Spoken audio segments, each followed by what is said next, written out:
Heroes. What do you define as a hero?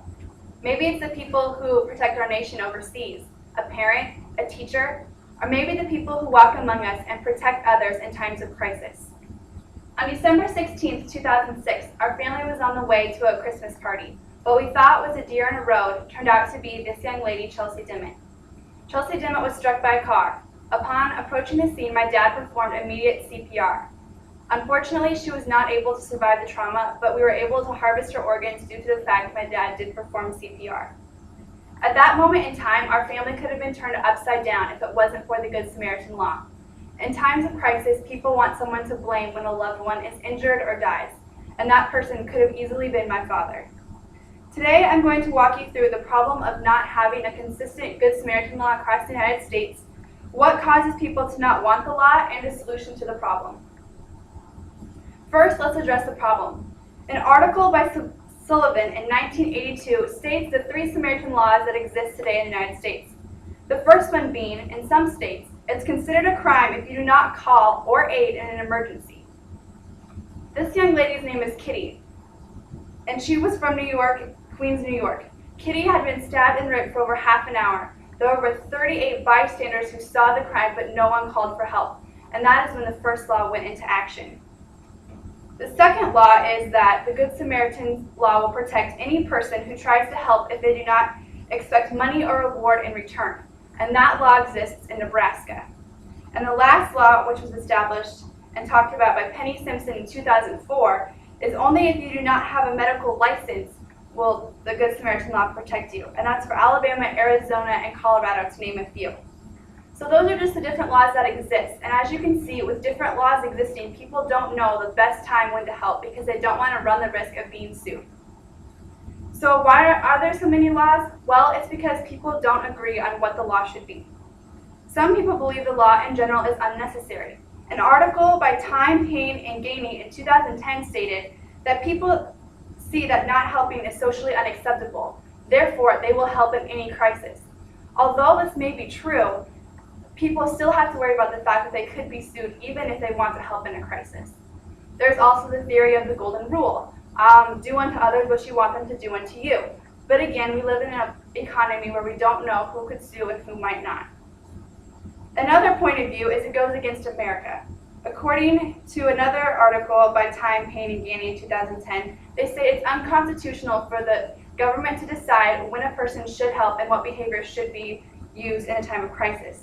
Dagan, 1999, would argue it is constitutional to create a law because we're looking at the best interests of Americans.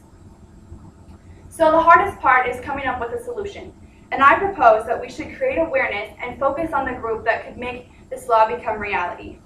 Another study by Time, Pain, and Gainey in 2010 shows that less educated and younger people more likely support the Good Samaritan law, which is funny because lobbyists normally focus on the older generation to support the law. If we targeted the right group of people, we might actually have a better success rate of making the law consistent across the United States.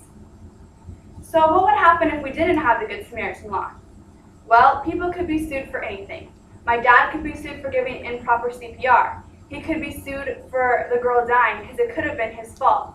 He could have been sued because maybe the girl wanted to commit suicide and she didn't want to be rescued had she have lived. There are many possibilities of what could happen of why a person could get sued. And although it is just a cartoon movie, The Incredibles came out in 2004, produced by Bird. And this is just a quick episode of what could happen if we did not have the Good Samaritan law in practice today.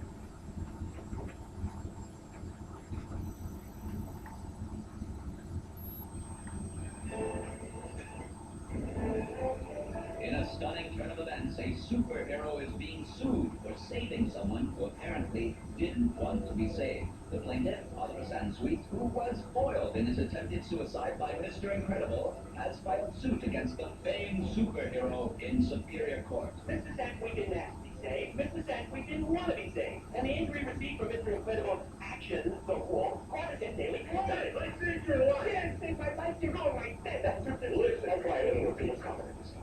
5 days later, another suit was filed by the victims of the L train accident. Incredible's court losses cost the government millions. And opened the floodgates for dozens of superhero lawsuits the world over. It is time for their secret identity to become their only identity. Time for them to Join us or go away. Under tremendous public pressure and the crushing financial burden of an ever-mounting series of lawsuits, the government quietly initiated the Superhero Relocation Program. The supers would be granted amnesty from responsibility for past actions in exchange for the promise to never again resume hero work. Where are they now?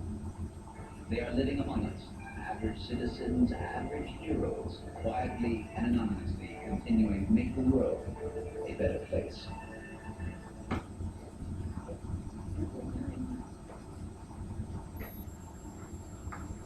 As you can see, without the Good Samaritan law, we run the risk of people suing, just like in this. And we don't want the heroes of today to not be able to help in times of crisis. We don't want them to blend in with society. So today, I have walked you through the problem of not having a consistent Good Samaritan law and why we should support it, the causes for not having a consistent law, and a solution. The Good Samaritan law is something that all of us should support in times of crisis, because heroes walk among us, so let's protect them. Good job!